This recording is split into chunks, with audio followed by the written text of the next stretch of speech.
Today, we're diving deep into a really powerful principle that some believe governs our entire reality, the law of sending and receiving. So let me start with a question for you, something that might make you pause for a second. Are your thoughts truly your own, or are they part of this constant, invisible exchange of energy that's shaping not just your life, but the lives of everyone around you? All right, here's the roadmap for our journey today. First, we'll start in what's called the world of illusion. Then, we'll uncover the law of energy. After that, we'll walk through the path to yourself. And finally, we'll explore the destination, living in the being. So let's get right into it. Part 1, our starting point, what the source material calls the world of illusion. Now, the source uses this really powerful metaphor for this world of illusion. It's all about wearing masks. Think about it. These aren't literal masks, of course. They're the personas we put on. Speaking kindly when you're actually feeling resentful, or acting all confident when inside you're riddled with insecurity. It's all about that gap between how we present ourselves and how we truly feel. So, what's hiding behind all these masks? Well, the source points to one thing, the human ego. And it's described as this state of constant wanting, of anxiety, and this deep feeling of being separate from everyone else. This creates what's called an unsettled life, where our whole sense of self ends up depending on what other people think of us, keeping us in this endless cycle of just react. And this slide just lays it out so clearly. On one side, you've got the ego life driven by anxiety and that need for outside approval, but on the other side, you see the goal of this whole journey, connecting with your true self, a state of real peace, truth, and a kind of inner security that doesn't depend on anyone else. That's where we're headed. Okay, so if we're all living in this illusion, how do we find our way out? How do we get to that true self? Well, that brings us to part 2, the law of energy. Think of this as the fundamental rules of the road. At the very heart of this is one core principle, right here on the slide. Like draws to like and intensifies itself. The basic idea is that everything, and I mean everything we think, feel, say, and do, is a form of energy. We are constantly radiating our inner state out into the world, whether we realize it or not. And this leads to a pretty mind-blowing conclusion. What we radiate is what we attract. It's like an energetic boomerang. The idea is that no energy is ever lost, so the quality of what you're sending out, whether it's harmony or conflict, is going to find its way back to you. And not only that, it can also affect other people who are tuned into that same frequency. I know this might sound a bit abstract, so let's look at a super specific example from the text to make it real. Imagine an ill person who genuinely wishes their neighbor health.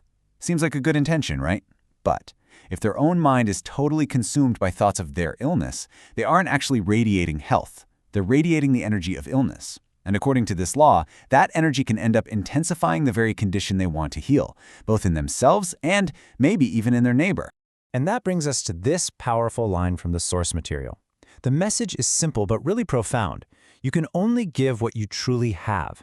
If you want to wish someone peace, you have to be peaceful.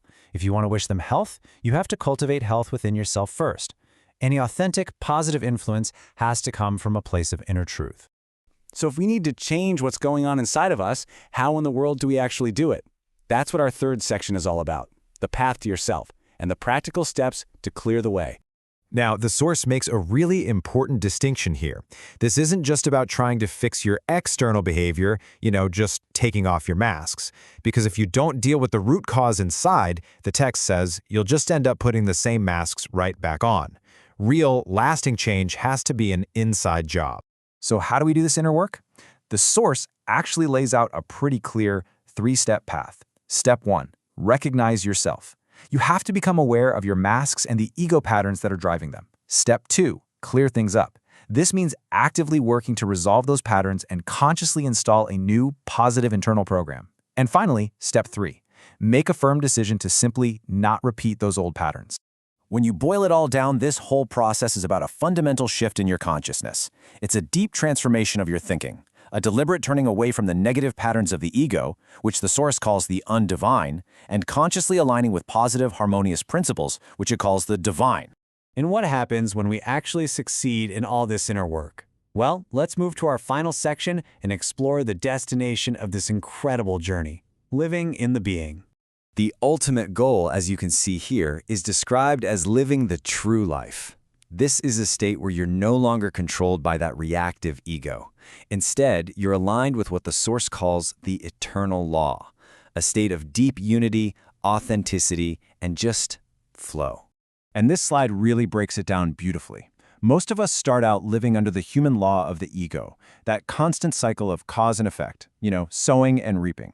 But this path leads us to the divine law, which isn't governed by reaction at all. It's governed by selfless love, freedom, and a sense of unity with everything. So what does that actually feel like? The text describes it as connecting with our true spiritual heritage. Just imagine a life that's defined not by anxiety and wanting, but by these qualities right here: freedom, true kindness, a deep sense of peace, and this undercurrent of joy. And maybe the most profound outcome of this state is a deep, unshakable inner security. That constant, frantic search for external answers just falls away, because everything you need to know is answered from within your own being. It's a state of incredible clarity. So our journey from the world of illusion all the way to the state of being comes full circle. And it leaves us with one final, really personal question to think about. What mask will you remove today?